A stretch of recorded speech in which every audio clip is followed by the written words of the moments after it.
Hi, this is Rajesh Sharma. Future సిటీకి సంబంధించి 2 developments నేను ఈ వీడియోలో చెప్పబోతున్నాను. క్లియర్గా చెప్పాలంటే, ఒక నిర్దిష్ట కాల పరిమితిలో భారత్ ఫ్యూచర్ సిటీని కంప్లీట్ చేయడం ద్వారా నెక్స్ట్ టర్మ్ ఎలక్షన్స్కి వెళ్ళాలని చెప్పి ముఖ్యమంత్రి రేవంత్ రెడ్డి గారు అనుకుంటున్నారు. ఎందుకంటే ఆల్రెడీ భూమి చేతిలో ఉంది. కేసీఆర్ సేకరించిన భూమి, కేసీఆర్ ప్రభుత్వం ఆనాడు సేకరించిన భూమి దాదాపు 14,000 ఎకరాలు. ఆ 14,000 ఎకరాలను అప్పట్లో కేవలం ఫార్మా కంపెనీలకు మాత్రమే ఇస్తామన్న ఆలోచన ఆనాటిది. ఆ తర్వాత కాలక్రమేణా కేసీఆర్ కూడా ఒక్క ఫార్మా కంపెనీలకు కాకుండా ఆల్ సెక్టర్స్కి అక్కడ ఇవ్వడం ద్వారా ఒక ప్యారలల్ సిటీని డెవలప్ చేయాలని భావించారు. అన్ఫార్చునేట్లీ ఈలోగా 2023 ఎలక్షన్స్ రావడం, ఆయన పదవి నుంచి దిగిపోవడం జరిగింది. సో అప్పుడు ఎవరైతే కేసీఆర్కు గైడెన్స్ ఇచ్చారో అధికారుల బృందం, అదే అధికారుల బృందం ఇప్పుడు రేవంత్ రెడ్డి గారి దగ్గర పనిచేస్తుంది. ఆయన ఈ మల్టీ సెక్టర్స్ ఉన్న ఒక ప్యారలల్ సిటీని డెవలప్ చేయాలన్న సంకల్పంతో దానికి ఫ్యూచర్ సిటీ అని పేరు పెట్టడం, ఆ తర్వాత దానికి భారత్ అని యాడ్ చేసి ప్రధానమంత్రి నరేంద్ర మోదీని ప్రసన్నం చేసుకునే రకంగా వికసిత్ భారత్లో ఈ భారత్ ఫ్యూచర్ సిటీ కూడా భాగస్వామ్యం అని చెప్పడానికి ఆయన ప్రయత్నం చేశారు. అఫ్కోర్స్ పొలిటికల్గా కాంగ్రెస్ బీజేపీ ఉప్పు నిప్పు అన్నట్టున్నా కూడా డెవలప్మెంటల్ యాక్టివిటీస్ ఇచ్చేసరికి కొద్దిగా కేసీఆర్ లాంటి ధోరణి కాకుండా, అంటే కేసీఆర్ పొలిటికల్ రైవలరీని దృష్టిలో పెట్టుకుని మోదీ వస్తే కలవకపోవడం, కేంద్ర మంత్రుల్ని కలవకపోవడం ఇలాంటివి చేశారు. బట్ ఇక్కడ ఉప్పు నిప్పులాగా ఉండే కాంగ్రెస్ బీజేపీలు మళ్ళీ ఢిల్లీ వెళ్ళినప్పుడు పార్టీ పెద్దలను ఎలా కలుస్తున్నారో బీజేపీ మంత్రులను కూడా అలా కలుస్తున్నారు. మొన్న కూడా రీసెంట్గా చూసాం మనం, అశ్విని వైష్ణవ్ రైల్వే మంత్రిని, తర్వాత రాజ్నాథ్ సింగ్ రక్షణ మంత్రిని, నితిన్ గడ్కరీని, తర్వాత పౌర విమానయాన శాఖ మంత్రి రామ్మోహన్ నాయుడిని, వీళ్ళందరినీ కలిసి వచ్చారు రాష్ట్రానికి సంబంధించినవి. అదే యాంగిల్లో కేంద్ర ప్రభుత్వ సహకారంతో భారత్ ఫ్యూచర్ సిటీని నిర్మించాలన్న ఇంట్రెస్ట్ కనిపిస్తుంది. దాంట్లో కూడా కొన్ని కేంద్ర ప్రభుత్వానికి సంబంధించిన ఫ్లేవర్ను యాడ్ చేస్తున్నారు. దానికి ఫర్ ఎగ్జాంపుల్ మొన్న కేంద్ర ప్రభుత్వం హై స్పీడ్ రైల్వే 3 కారిడార్లను హైదరాబాద్ సెంటర్గా ప్రారంభిస్తూ ఉండడం, అంటే ఒకటి పూణే మీదుగా బాంబే వైపు, ఒకటి బెంగళూరు వైపు, రెండవది ఆంధ్రప్రదేశ్ రాజధాని అమరావతి మీదుగా చెన్నై వైపు. వీటన్నింటికి ఫ్యూచర్ సిటీకి, ప్రస్తుతం ఉన్న సిటీకి మధ్య ఉన్న ప్రాంతాన్ని ఎంపిక చేసే రకంగా 500 ఎకరాలని ఎంపిక చేశాం, మీరు దాన్ని పరిశీలించమని చెప్పి రైల్వే శాఖ మంత్రిని అడిగి వచ్చారు. సో ఈ రకంగా ఫ్యూచర్ సిటీని అన్నింటికి లింక్ చేస్తున్నారు. దాంతోపాటు ఆంధ్రప్రదేశ్ రాజధానిని కలుపుతూ హైదరాబాద్కు ఎక్స్క్లూజివ్ రోడ్డు వేస్తామని రాష్ట్ర పునర్విభజన చట్టంలో 12 ఏళ్ల కింద మెన్షన్ చేసింది కూడా వాడుకొని ఫ్యూచర్ సిటీ అమరావతి నుంచి బందర్ పోర్ట్ దాకా ఆ లైన్, అది కూడా central government national highway. So ఈ రకంగా ఎక్కడెక్కడ కేంద్రాన్ని వాడుకోవాలో అక్కడక్కడ వాడుకుంటూ తన ప్రియారిటీని నెగ్గించుకునే ప్రయత్నం చేస్తున్నారు. ఆయన పదవీ కాలం ఆయనకు బోనస్గా 6 నెలలు పెరిగే ఛాన్స్ ఉందని కూడా ఈ మధ్య చెప్తున్నారు. నిజానికి 2023 డిసెంబర్ 7వ తేదీన ఆయన పదవీ బాధ్యతలు చేపట్టారు. అంటే 2028 డిసెంబర్లోగా కొత్త ప్రభుత్వం ఏర్పడాలి. కానీ కేంద్ర ప్రభుత్వం జమిలీ ఎన్నికలను, అంటే పార్లమెంటు, అసెంబ్లీ ఎన్నికలు ఒకేసారి నిర్వహించే రకంగా ప్లాన్ చేస్తున్నారు. కాబట్టి ఈయనకు ఒక 6 నెలలు ఎక్స్టెన్షన్ రావచ్చు అనే ఒక ఆశలో ఉన్నారు. సో ఆ రకంగా తొలి విడత 5.5 సంవత్సరాలు ఉంటారు ముఖ్యమంత్రిగా అన్న ఒక అభిప్రాయం ఆయన మాటల్లో కనిపిస్తుంది. సో అదే గనక జరిగితే అప్పటికల్లా ఫ్యూచర్ సిటీ ఫస్ట్ ఫేజ్ ఏదైతే ఉందో 13,440 ఎకరాలు, దాన్ని పూర్తి చేయాలన్న సంకల్పం ఆయనలో కనిపిస్తుంది. అందుకే రోడ్లకు సంబంధించి కానీ, కన్స్ట్రక్షన్ యాక్టివిటీ సహకారం కానీ, ఇప్పుడు ప్రైవేట్ కంపెనీలు ఎక్కడెక్కడైతే కన్స్ట్రక్షన్ చేయబోతున్నాయో నక్కర్త మేడిపల్లి, నానక్ నగర్ ఏరియాలో, దానికి మెరుగైన రోడ్డు ఫెసిలిటీ కల్పించడానికి నాగార్జున సాగర్లో 2 స్పాట్స్ నుంచి రోడ్డు వైడనింగ్ జరుగుతుంది. ఒకటి యాచారం మండల కేంద్రం నుంచి మల్కీస్గూడు మీదుగా నక్కర్త మేడిపల్లి వరకు ఉన్న 4 కిలోమీటర్ల స్ట్రెచ్ కల్వర్ట్స్ వర్క్ జరుగుతోంది. దాన్ని 60 ఫీట్ల రోడ్డుగా చేస్తున్నారు. దాంతోపాటు తక్కలపల్లి గేట్ నుంచి తక్కలపల్లి విలేజ్ బైపాస్ తీసుకుంటూ మేడిపల్లి నుంచి ఎక్స్టెన్షన్ రతన్ టాటా రోడ్డు వరకు అదొక 200 ఫీట్ రోడ్ లాగా అంటున్నారు. బట్ అది గ్రౌండ్ లెవెల్లో చూస్తే మాత్రం 66 ఫీట్ల అనే కనిపిస్తుంది, చూడాలి. బట్ రోడ్డు వరకు అయితే జరుగుతున్నది క్లియర్ కట్గా. సో 2 రోడ్లను తీసుకురావడం ద్వారా నక్కర్త మేడిపల్లి ప్రియారిటీ అమాంతం పెరుగుతుంది. ఎందుకంటే లైఫ్ సైన్సెస్ సబ్లో అక్కడ 6 ప్రధానమైన కంపెనీలు 5,260 కోట్ల రూపాయలు ఇన్వెస్ట్ చేస్తూ డైరెక్ట్ ఎంప్లాయ్మెంట్ 13,000, ఇండైరెక్ట్ ఎంప్లాయ్మెంట్ దానికి రెట్టింపు, అంటే దాదాపు 35-36 వేల ఎంప్లాయ్మెంట్ అక్కడ తీసుకురాబోతున్న నేపథ్యంలో వచ్చే 3-4 సంవత్సరాలలో దానికి అనుగుణమైన రోడ్డు రవాణా వ్యవస్థను ఏర్పాటు చేయడానికి ప్రభుత్వం శీఘ్రగతిన చర్యలు తీసుకుంటుంది. అది మనకు గ్రౌండ్లో కనిపిస్తుంది. నేను ఈ మధ్య కారులో తిరుగుతూ ఒక వీడియో కూడా పెట్టాను నేను ఆ రోడ్డు వర్క్కి సంబంధించి. సో అలా ఒక ప్రైవేట్ ఎంప్లాయ్మెంట్ వస్తున్న ఏరియా ఉంది, దానికి సంబంధించి డెవలప్మెంటల్ యాక్టివిటీ కనిపిస్తుంది. ఈ నేపథ్యం అంతా ఒకవైపు ఉంటే గవర్నమెంట్ తాజాగా తీసుకున్న నిర్ణయం చాలా చాలా కీలకమైన నిర్ణయం.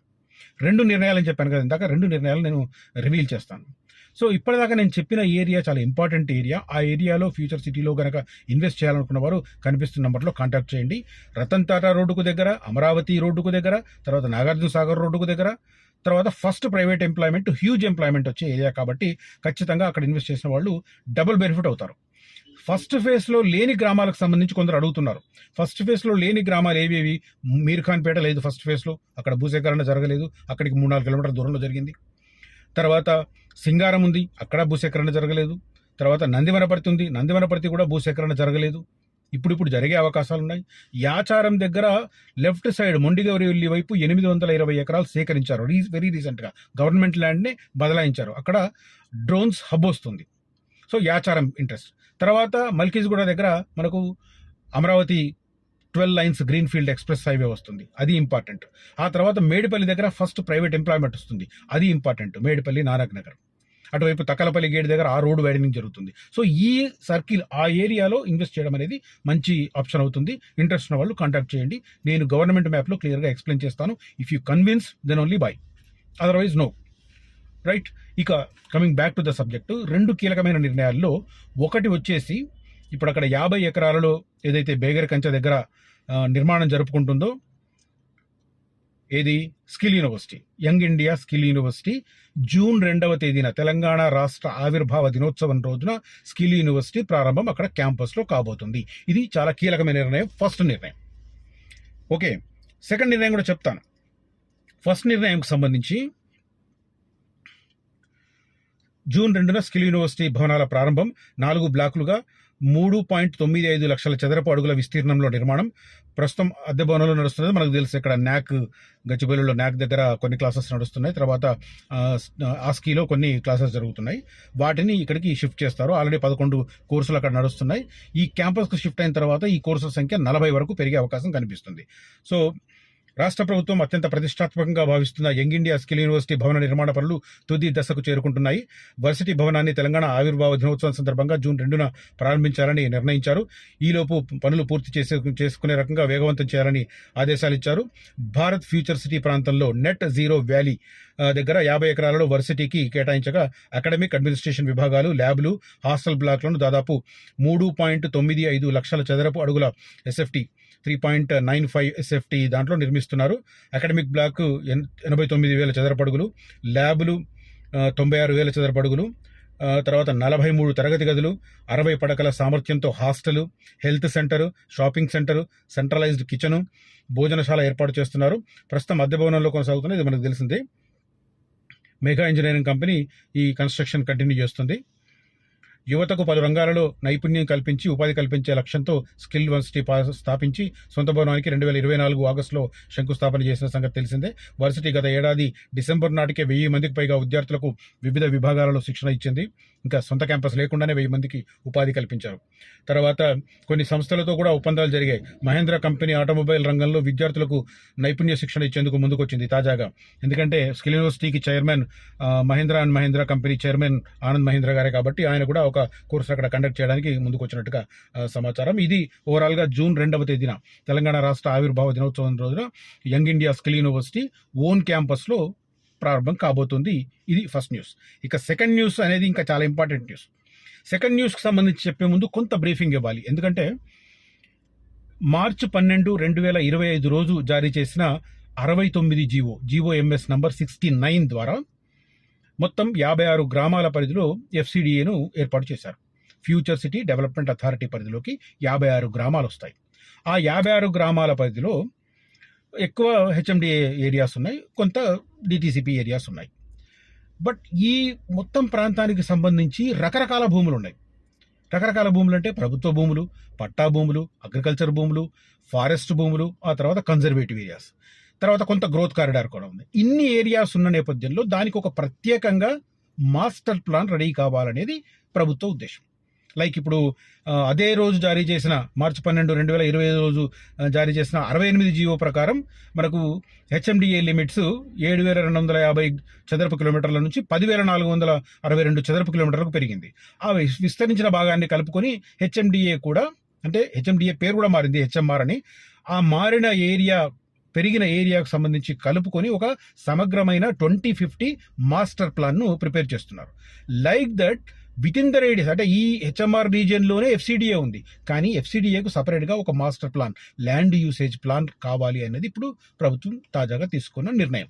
దానికి సంబంధించిన అప్డేట్స్ని ఇప్పుడు సెకండ్ దాంట్లో చెప్తున్నాను. ఏంటంటే ఎఫ్సిడిఏకు ఆర్ఎఫ్సి నోటిఫికేషన్ అండి, మనకు డీటెయిల్స్ కనిపిస్తున్నాయి. సమగ్ర ప్లాన్ 2047 ప్రిపేర్ చేయడానికి ప్రతిపాదనలు సిద్ధం చేస్తున్నారు.